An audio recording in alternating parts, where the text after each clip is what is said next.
नमस्ते, यहाँलाई स्वागत छ रुचा घिमिरे युट्युब च्यानलमा। हाम्रो जीवनको एउटा अपरिहार्य कुरा भनेको चाहिँ हामीलाई घाँस बाँस कपास हो हैन। यो तीन चीज हामीलाई चाहिन्छ। अनि हामीलाई अहिले आएर चाहिँ कस्तो फिल हुन्छ भने हाम्रो परापूर्व कालमा हाम्रो पुर्खाहरूले जे गर्थे त्यसलाई फलो गर्न मन लाग्छ तपाईँ हामी मध्ये धेरैलाई हैन।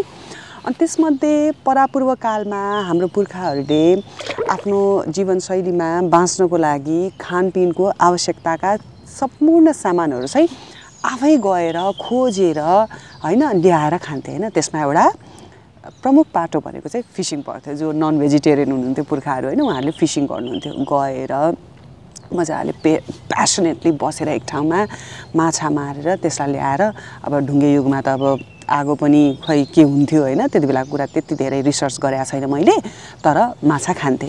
त्यही भएर एउटा यस्तो राम्रो ठाउँमा अहिले हामी आएको छौँ। यो चाहिँ मेरिल्यान्डको हन्ट भ्याली भन्ने ठाउँ हो। यहाँ चाहिँ यो खोलामा स्पेशली ट्राउट भन्ने माछा चाहिँ फिशिङ गरेर हामी मध्ये कति नेपालीहरूले चाहिँ घर लगेर खानुहुन्छ हैन। अब फिशिङ गर्दाखेरि एउटा रमाइलो कुरा पनि भयो फिशिङको, अनि एउटा शान्त वातावरण अनि पेसेन्स पनि सिकाउँछ नि त फिशिङले। त्यसकारण मलाई चाहिँ यो कुराहरू तपाईसँग सेयर गर्न मन लाग्यो। हुन त पहिलाको भिडियोमा पनि एकपल्ट हामीले फिशिङ गरेको भिडियो राखेको थियौँ हैन। त्यो चाहिँ अलिकति ट्राफिक धेरै भएको ठाउँ क्या, धेरै मानिसहरू आउने फिशिङ गर्ने, माछा पनि ठुल्ठुलो विभिन्न जातिका।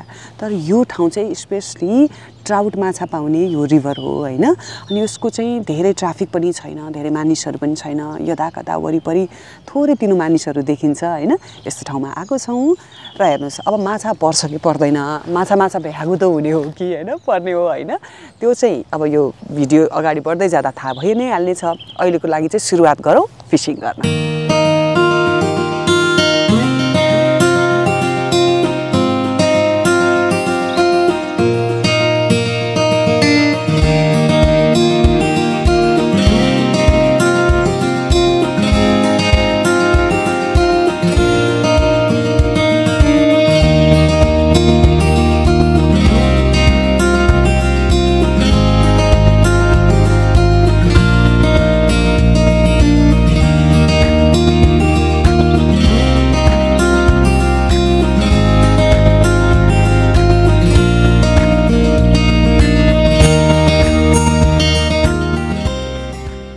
राइट है, अहिलेसम्म चाहिँ हाम्रो दुईटा माछा हामीले पाइसकेका छौँ हैन। यो चाहिँ ट्राउट है।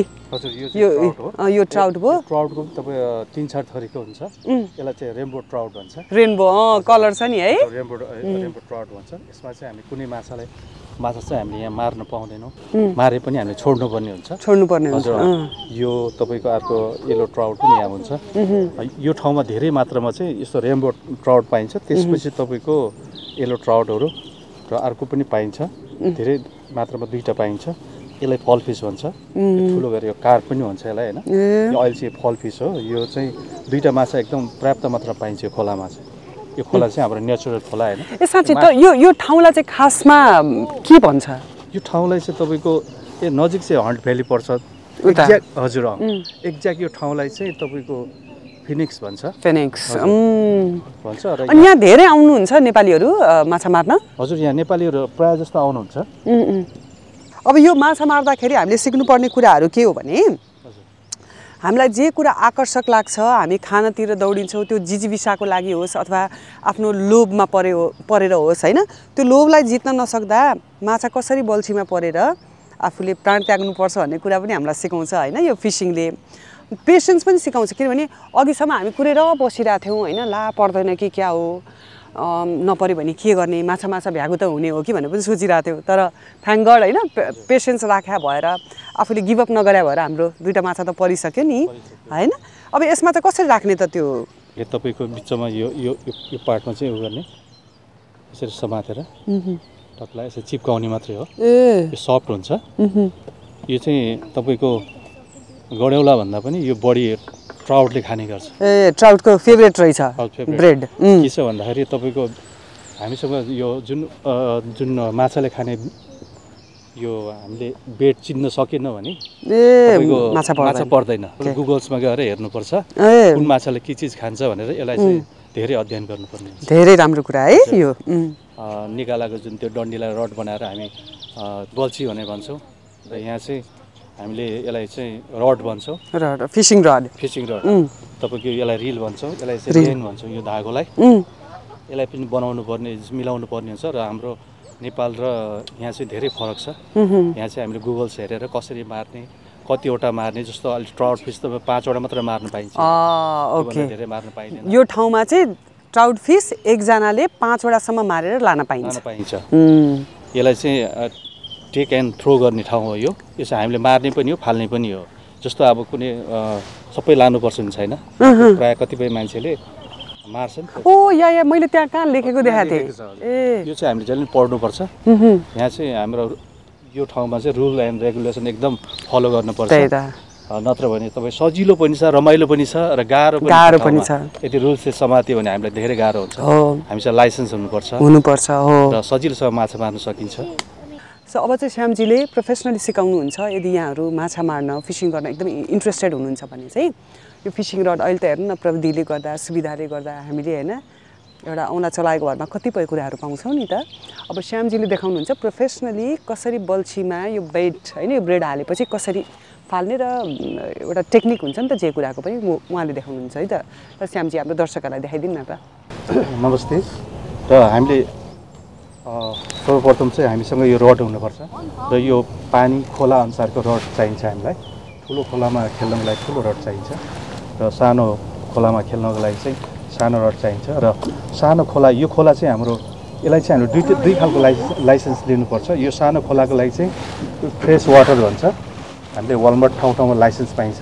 र यहाँको लागि चाहिँ अब फ्रेस वाटरको लाइसेन्स लिएको छु मैले। र यो सानो रड, किन यो खोला सानो भएको हुनाले मैले सानो रड लिएको छु। र यो रिल भइहाल्यो, हामीले यहाँ धागो बेर्नुपर्ने हुन्छ र यो रिल छुट्टै आउँछ र यो रड छुट्टै आउँछ लिने। त्यसपछि धागो यहाँ बेर्ने, बेरिसकेपछि हामीले यहाँ सानो वेट, यो खोला सानो भएको हुनाले सानो वेट, यो खोला सानो भएको हुनाले त्यसपछि लिएर तपाईँको मैले ब्रेड युज गरेको छु। ब्रेडको लागि चाहिँ bread Italian white bread use गरेको छु। बिचमा चाहिँ सानो खोला सानो भएको हुनाले, पानी अलिक गहिरो नभएको हुनाले यसले चाहिँ माथिदेखि यसले बगाउने गर्छ, भित्र डुब्न दिँदैन। यसरी बगिरहेको बेलामा चाहिँ माछाले खाने गर्छ। र यो सानो खोलाको लागि, तर ठुलो खोलाको लागि पछि यहाँहरूलाई फेरि म कुनै दिनमा जानकारी गराउने छु। र अब म यसलाई कसरी हान्ने भन्ने कुरा चाहिँ सिकाउँछु। यो हाम्रो चोट औँलाले चाहिँ यो धागो समाउने, यो रिललाई चाहिँ हामीले ओपन गर्ने। ओपन गरिसकेपछि त्यसपछि यसलाई चाहिँ हामीले ठाडो बनाएर यसरी हामीले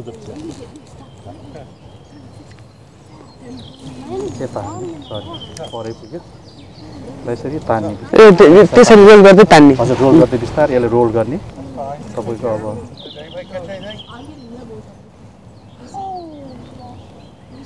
पारिपट्टि हाम्रो साथीहरू पनि खेल्दैछन्, सानो बच्चाहरू। हेर्नु न, साँच्चै यो फेरि विदेशमा होइन, जे कुरा पनि एकदम प्रेजेन्टेसन हुने के होइन, जस लग्जरियस प्रेजेन्टेसन चाहिँ हुने के। अब फिसिङ गर्दा पनि अब हेर्नु न, म चाहिँ होइन क्याजुअल वेयरमा आएको छौँ होइन, हामी चाहिँ अब त्यहाँ चाहिँ प्रपर फिसिङ युनिफर्म के। मसँग त्यो युनिफर्म थियो, आज लगाइएन। र त्यो हामीले चाहिँ युनिफर्म लाउनु पर्ने हुन्छ, किन भन्दाखेरि पानी यो चिसो छ होइन तपाईँको। त्यसपछि लिएर यो जुन यो ठाउँ, कुनै ठाउँमा चाहिँ तपाईँको यहाँ सर्प पनि हुनसक्छ। यो तलबाट उनीहरूले त्यो बुट लाउनेको मतलब चाहिँ सर्पले ठुङ्दा पनि केही हुँदैन। जुन त्यो तपाईँको जुन त्यो पाइन्ट लगाइरहेको छ, दुईवटा कारण छ त्यसको। त्यसले एक त यो पानी चिसो छ, चिसो हुन दिँदैन भित्र। दोस्रो नम्बर चाहिँ कुनै सर्पले कुनै चिजले टोके पनि त्यसले बचाउने गर्छ। भने चाहिँ प्रेजेन्टेसन मात्र भएन, यो त प्रोटेक्सनको लागि पनि युनिफर्म चाहियो। हजुर, यस्तो राम्रो मौसम छ आज है, हल्का चिसो अनि एकदम धेरै घाम पनि मजाले लागेको छ होइन, अनि हल्का चिसो छ अनि एकदम ब्रिजी के। यस्तो डाँडा काँडा खोला नाला देख्ने बित्तिकै नेपालको कस्तो याद आउँछ होइन। यो चाहिँ तपाईँको योदेखि माथि गएपछि सानो सानो डाँडाहरू छ होइन, यो पानी त्यो डाँडादेखि त साइडबाट सबै जम्मा भएर आउने तपाईँको।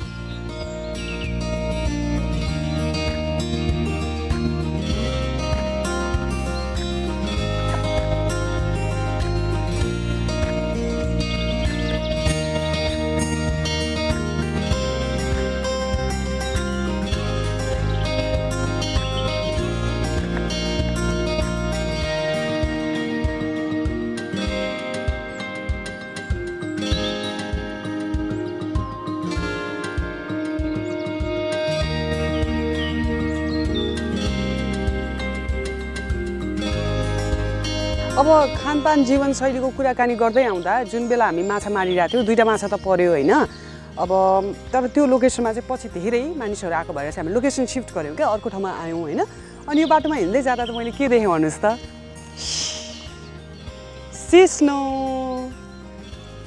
यो त पछि ठुलो झाङ हुन्छ नि त होइन अहिले चाहिँ भर्खर पलाएको छ ठुलो झाङ हुन्छ अब कति धेरै सिस्नो के हेर्नुहोस् यहाँ पनि हेर्नु ए सबै सिस्नो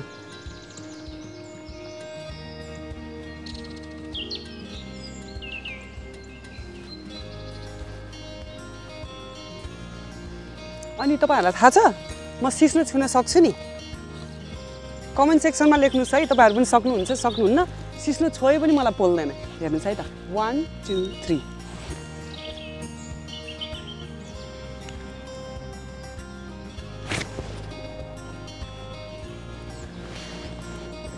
केही पनि हुँदैन मसँग एउटा टेक्निक छ तपाईहरु मध्ये धेरैलाई थाहा पनि होला थाहा छ भने कमेन्ट सेक्सनमा लेख्नुस् ल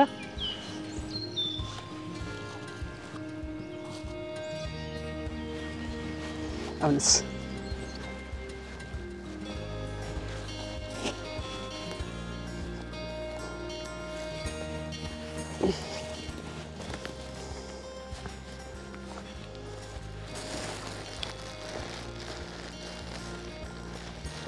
यो त हामी न्युरो टिप्न गएको जस्तो लोकेसन रहेछ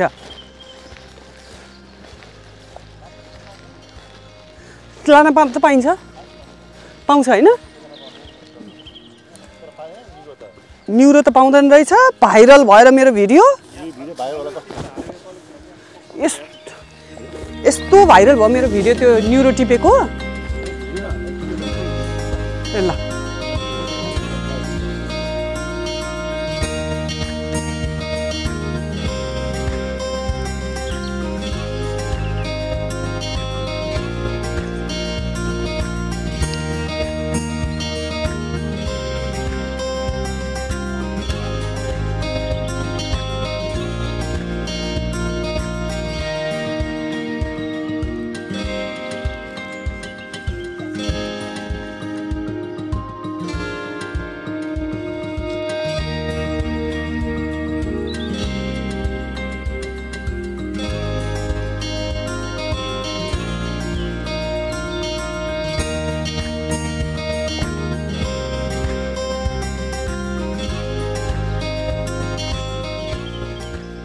फिशिङ गर्दाखेरि एउटा एक किसिमको थेरापी जस्तो पनि भयो हैन अब सोचे जस्तो एकदम प्रोफेसनल रूपमा धेरै माछा नपरे पनि चित्त बुझाउन एकदमै सजिलो छ किनभने आफ्नो परिवारलाई पुग्ने माछा परिसकेको छ है अर्को भिडियो चाँडै नै ल्याउने तयारीमा रहनेछु अनि तपाईहरुले आफ्नो फिडब्याक दिनुहोला युट्युबको कमेन्ट सेक्सनमा त्यसपछि सोशल मिडिया ह्यान्डल्समा चाहिँ मसँग रिच आउट गर्न हाम्रो टिमसँग रिच आउट गर्न नभुल्नु होला अन्टिल नेक्स्ट भिडियो